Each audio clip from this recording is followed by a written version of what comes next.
Welcome to the ISO Show, dispelling myths and sharing tips for success to improve your business with ISO standards.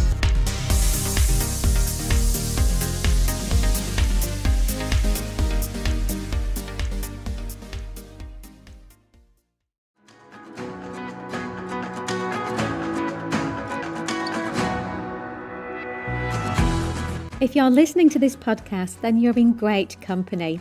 We've got thousands of listeners who have a thirst for continual improvement and raising standards in business. Whether your interest is in quality, sustainability, or risk standards, I'd love to welcome you as a member to our online platform for all things ISO, the ISology Hub. The ISology Hub is the leading place to get access to all of your online resources, from in-depth training courses through to our very popular coffee break training, to templates and action plans and many other resources to help raise standards. As a member, you get access to over 100 courses, taking you from learner to practitioner to leader. The ISology Hub has all the resources that you need, which will really help to make your life easier and to help improve compliance in those business critical areas. So if you'd like access to learning and compliance resources ranging from data privacy to environmental management, anti-bribery, business continuity, quality, health and safety, to name just but a few, the list is endless actually, then we'd love you to come and join us. Just head over to the isologyhub.com.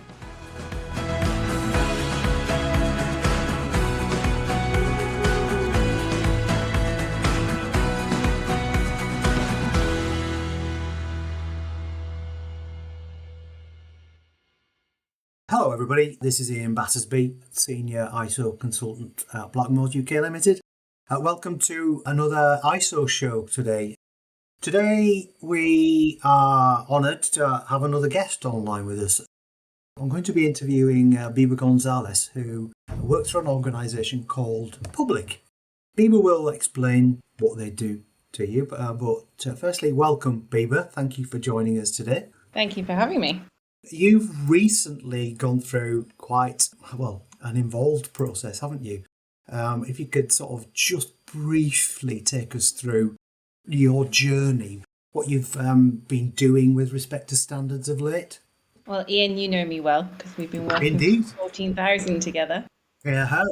Yeah, so I came back from maternity leave in July this year with the very maybe unenviable task of getting 3 Yes. new ISO standards by Christmas, which has been an interesting journey. So we had 27,000 before, so we had the information security ISO already, but we were looking to get quality, environment and service between July to Christmas, which has been...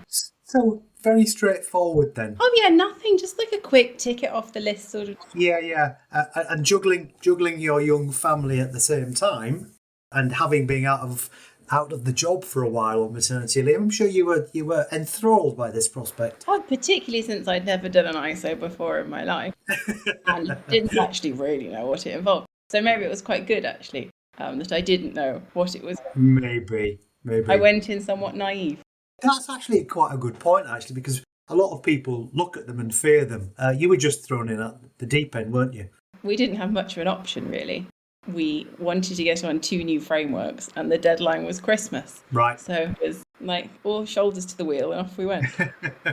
Well, we'll come on to those drivers in a moment. But we begin these things with a bit of an icebreaker, usually. So what I always ask people is to tell me something about you, which in professional circles people might not necessarily know. I've gone quite rogue with this one. Oh, good. We are not a religious family, which is an interesting start to any anecdote. But we once accidentally had a private audience with the Pope, and the proper Pope, like John Paul II, proper Pope. Right, yes. Which is quite a rogue thing, I think, for anyone to have done, particularly being not religious. It is. How did that come about then? In true British style, we joined a queue. Yeah. And it just so happened to be a queue. Obviously, we're in the Vatican. We were, as you do in Rome, went to go and visit the Vatican, went round. Yes, indeed, yeah. And yeah, joined a queue, followed them in. We're like, that queue is moving faster than the other queue. Let's go through there.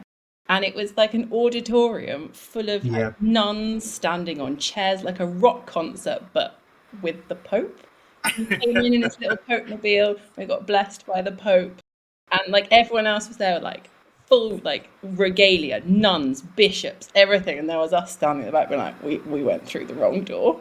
Oh, well done. That reminds me, actually, I didn't know you were going to say this. My mother has a fabulous photograph. I was brought up in an Irish Catholic family, and my mother was somewhat devoted and went to the Vatican, as you did, many years ago. With she was with some friends, I think, and she has this superb photograph where she is right before the Pope with a lady, her friend, in a wheelchair, and the Pope giving this lady a blessing as my mother's bowing toward, it was John Paul II at the time. But that photograph came about because, rather rogue themselves, the lady in the chair wasn't in the least bit disabled. She simply borrowed a wheelchair in order to get to the front, in order to receive a blessing. That's awful. Which she probably needed for that rogue element in her, I think. Anyway. That's a great story. I mean, me and my brother were only really in it for the ice cream that we were promised afterwards, but it makes for a good anecdote, which is always a good thing. Yeah, it's always good to have an anecdote in the armoury, isn't it? But back to you and your organisation then. So, tell us a little bit more about your organisation. What do you do and who for? So Public are a digital transformation partner. We work with the public sector to sort of improve public services. So like procurement services, maybe like online safety, learning programs. We aim to improve like digitally enabled services that kind of better society. Really, I think public sector is sort of renowned for being somewhat behind private sector, and we're kind of looking to bring that across and kind of improve. Yeah, that's quite laudable then. Having worked in both public and private sector quite extensively, I'm not always sure that those plaudits which are granted to the private sector about being more efficient and better at things than the public sector are actually worthwhile, but that's for another day. And a lot of it doesn't translate, but I think there is a lot of scope for work to be done. Well, indeed, as there is in many places. So coming to your journey then, how did it come about? You just touched on the need for gaining certification to standards. Tell us the standards that you've achieved then, you're working on. So we already had information security with ISO 27001, and we work with government departments. So we are bidding for like frameworks and work through frameworks. And we were just seeing that there were lots of trends towards not maybe being a requirement, but being like a nice to have maybe an environmental management system or a quality one. And we've always had sort of reported on our carbon emissions, because that's stopped being a nice to have and started being a requirement quite a long time. Right. And so we were seeing it becoming more and more of a requirement and less of a nice to have across quality, service and environment. And there were two big frameworks that we wanted to join that are kind of new for our kind of industry. And it was a hard and fast requirement.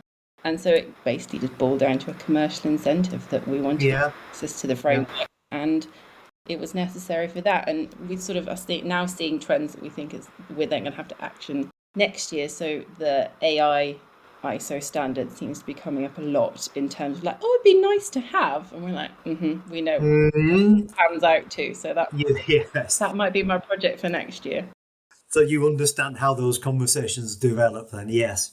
So you've got your driver behind the achievement of these is a must do really, isn't it? You don't get the business really without actually doing it.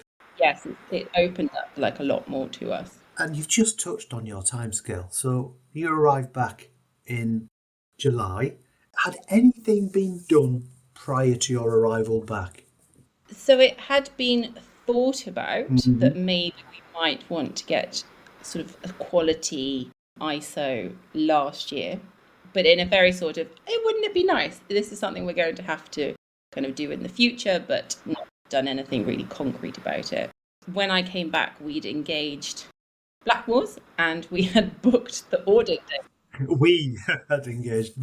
We, and the same we, but it didn't include me, had booked in our stage 1, stage 2 audit dates. So it was very much the timeline was set, and it was for me to hit or miss, fail or pass in that time frame. But I think you sort of typically expect like 6 to 12 months for like a new Yes. process. Yeah, Depending on scope, scale, risk, that sort of thing. So remind me when stage 2 and stage 1. So stage 1s, we've done both of them. So they were early October. Stage 2s are in mid-November, early December. So it's about 3-4 months. Good effort. It's not really a timeline I think I would advise anyone else to follow. No, I wouldn't necessarily. Definitely, it was achievable. And how was stage 1? You'll be pleased to know that on the environment side, Ian, we got absolutely nothing, like no comments, no nothing. They were like, this is perfect. A few bits on the service side, but like minor tweaks, nothing major. Good. That's what rigorous internal audit brings you, I think. Yeah. Yeah. And as you'll know, with all of my issues that I did have on the environmental side, I'm quite happy that we got as far as we did. They were nothing major though, were they? So, talking of issues then, you will have begun at gap analysis, originally looking at where you stood in relation to the standards at the outset. What was the biggest issue you found, the biggest gap you found in the gap analysis? So we didn't have anything that was sort of major that stood out. I think because of the sector we work in, like working with government, there was a lot that we maybe slightly scattergun coverage of like systems and processes that we already had, but they very much needed like work to tighten up, build out other areas. But we sort of had something everywhere, so there wasn't sort of massive gaps. But I think what we were mainly conscious of is that we didn't want to create something that wouldn't work for us in the long term, like keeping it simple, combining it. I think that was the main thing that we wanted to achieve by it, because, I mean, upkeep alone is enormous if you have 4 different management systems a day. So we tried to combine where possible. I think that was where quite a lot of the gap was, because nothing sort of spoke to each other. We just, okay, on a bid, we need a policy on X, let's write a policy, but it doesn't actually, like it contradicts another policy. Yes. A lot of that sort of like over like a big sort of bigger picture view. Actually, it helped a lot to kind of tie that one. Good. And you talked about trying to make it right for the business. There is, as I see it, no use trying to just come up with an idea to get you through certification. Did you see any benefits, differences in the business by taking the approach there of bridging those gaps that you mentioned with a proper business head-on? Well, I think it generally brought us up to like the next level as a company. So we were a startup. We sort of grew out of that startup size and sort of set up years ago, but like, there were some elements that we hadn't quite sort of shaken off that mentality fully. And I think bringing in the standards meant that we had sort of motivation to initiate change. And we quite often use ISO as like bad cop. Like, we need to do this because in the standards it says X, Y, and Z, where it's been quite useful as like the stick. Yeah. Are you finding that you can demonstrate by using the standards you're better, therefore it's not really a stick, that you don't have to see ISO as the bad cop anymore because it really is the good cop because it makes you do things better? Are you seeing better practice coming out of it on the basis of adopting it? Yes, I think definitely. I think we have, like I said, we've sort of gone for this big picture, let's keep it simple, and really want to like make the standards work for us. So we've tried not to put in 1,000 processes where it, like, we are small, we're a 40-person business. There is only so much that we need to do, and not sort of have lots that need to be implemented, maintained, monitored, etc. Kind of keeping it really tight, but also it's helped like the delivery teams to know like, okay, this is the exact process. There's no like faffing around the sides of it. I know the steps I need to follow, and actually that was a lot more clear cut than sort of forgetting bits and bobs or kind of retroactively sending something to a client when it should have gone sooner. So I think it has helped like that. So there are clear things in standards that do present benefits, and you're just describing some of the benefits. And that the 9001 part where it's about defining what the customer really wants from the outset, so you know you've delivered. Are your colleagues really understanding that benefit then? Yeah. Yes, and we've told them like every time if they do something wrong, that's the flat fail with ISO. No quibbling. In and out. If you do something wrong, we're going to fail, and it's all on you. No. That's But right. I think there's a slight element of. I think they hope. I mean, they know we're joking, but we're sort of looking to like obey the spirit of the standards and kind of carry that through. Maybe not the letter necessarily all the way through, and kind of tailor it and weave it into what processes we have already. Right. Yeah. It's important not to throw away how you already do things if they already have good intent, you know. And what we don't want to do as an organisation is come along and say, right, let's write a whole new management system for you. We find that operationally, most people are doing the right sort of thing. They just need the checks and balances, the correct planning, the defining up front of how they should do things. So are there any other benefits coming to the organisation then from certification? I know. I think it's sort of much of what we've spoken about already, where it's brought us up to the next level. It's kind of tightened our processes. It's given us more accountability, which I think is quite key. And that structure actually makes it easier as well, because it sort of breaks it down so much. But ultimately, it means that we've been able to go after new business opportunities, which otherwise we wouldn't have been able to. And hopefully we will soon start seeing the benefit, the fruition of that. Now, you're describing where you are at the moment as being beyond stage 2. Often at stage 1, an organisation hasn't done management review or internal audit, and they're raised as, you know, impediments to stage 2. You're talking about already at improvement stage, which is quite good to hear. It's because we had about 3.5 seconds to get all these done, Ian. There was no mucking around. Yeah, but you were literally rectifying audit findings while we were sitting talking, so I understand why your approach now, yeah.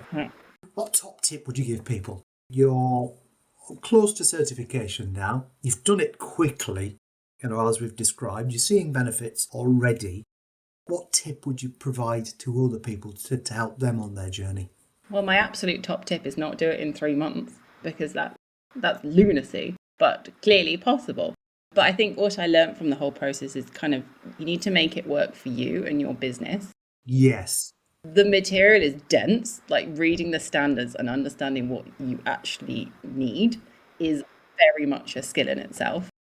And that, I think, can be quite a blocker, because like it will say something in the standard, but actually if you can read it and interpret it, you've probably already got that process or whatever set for your business, and it's just tweaking it to make it work. So I think kind of fitting into your business, maybe following the spirit more than the letter, make it usable, make it maintainable, and ultimately make it someone else's job, probably, if I had to give a tip to someone. You've literally, to me, described the perfect approach. It needs to fit the business and it needs to be usable. The way you lose everybody's will with a management system is making it, A, not appropriate to the organisation, and B, too difficult for them to follow. So yeah, you've described a sort of a perfect scenario in many ways.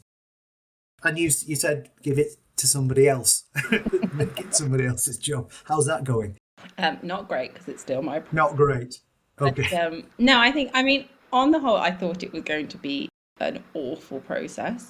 But actually, I think it's been hard work. It's been long, but it's kind of, I think it's paying off already, even though we haven't got stage 2. Yes. And it's meant that as a company, I do feel like we are better placed to kind of move and grow. And we're looking to grow by about 20% next year.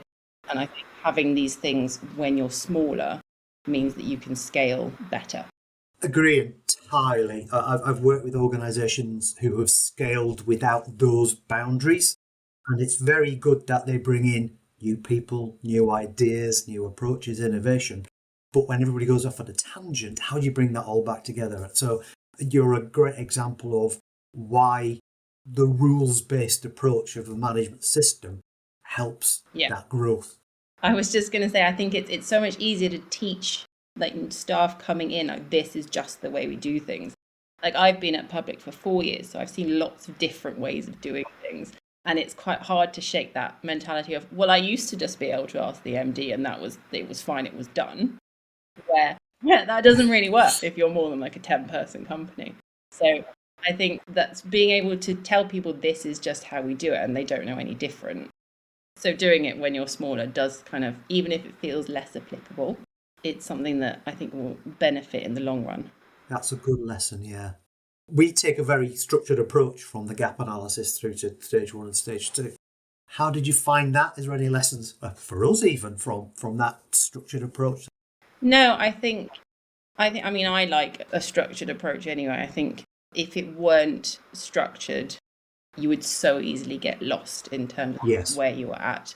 I think, and then like the standards themselves broken down by the clauses, that's very structured. So I don't think you could be too sort of floaty around it, like it is a very structured system. So I think you have to approach it in the same way. Otherwise, you're never going to make headway with it. No. I think just way too much for the mind to deal with without that structure, I suppose. And carry that through now to stage 2 and beyond, because you'll have internal audit and surveillance audits off into the future, really. So good luck with stage 2 then. Fingers crossed. Those will be the real tests. We'll keep tabs on how you're doing. Now, standards. Let's stop talking about the standards. That's it for now on that. Before we finish, we like to ask people a couple of things. If you could gift a book to somebody, what would that book be and why? So I was thinking about this the other day in terms of like what books I should give. We used to have a tradition at Public that we would gift books at Christmas. So your manager would gift you a book and you'd gift sort of people in your team a book. And it was quite a nice tradition that we had. And the book that I was gifted, it very much did the rounds one Christmas, was one called Invisible Women.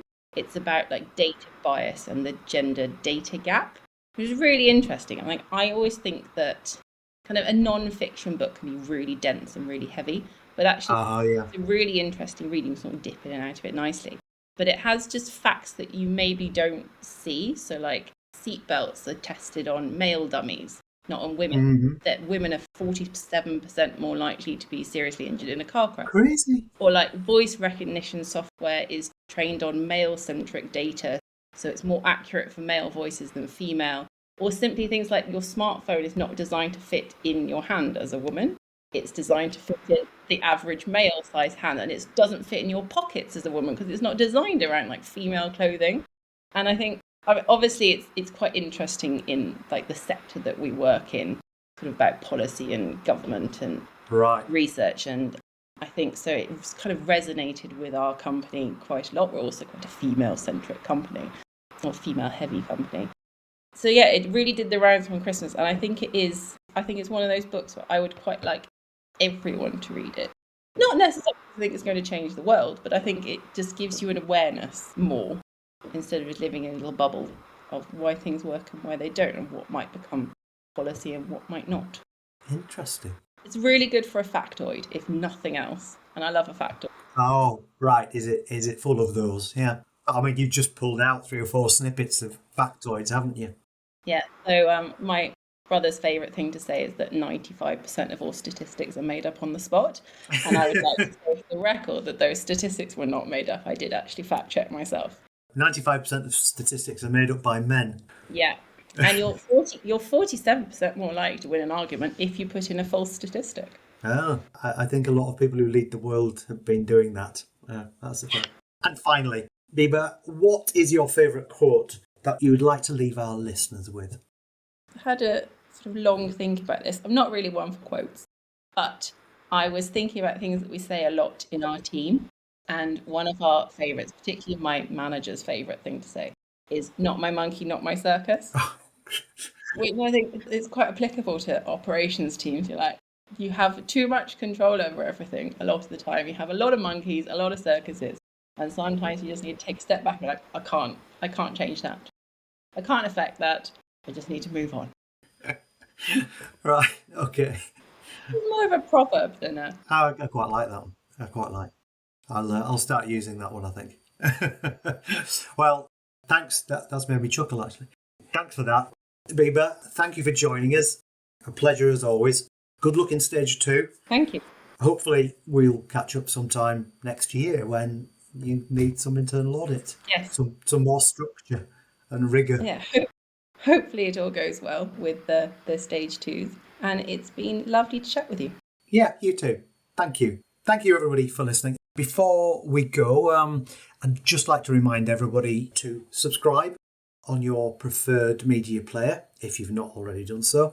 And please, if you have just a few minutes to spare, would you give us a nice review? 5 stars, obviously, against whichever platform you're using. The review process does help us to reach a wider audience. As always, if you have any questions or indeed suggestions for future topics, please feel free to send them to us. You can email us, comment on your media player.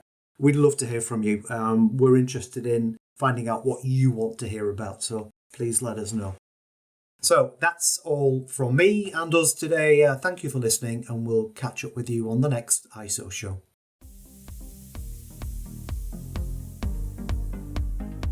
Looking to use ISO standards to drive better business practice? Contact us at blackmoresuk.com to access further information and book your free 15-minute call.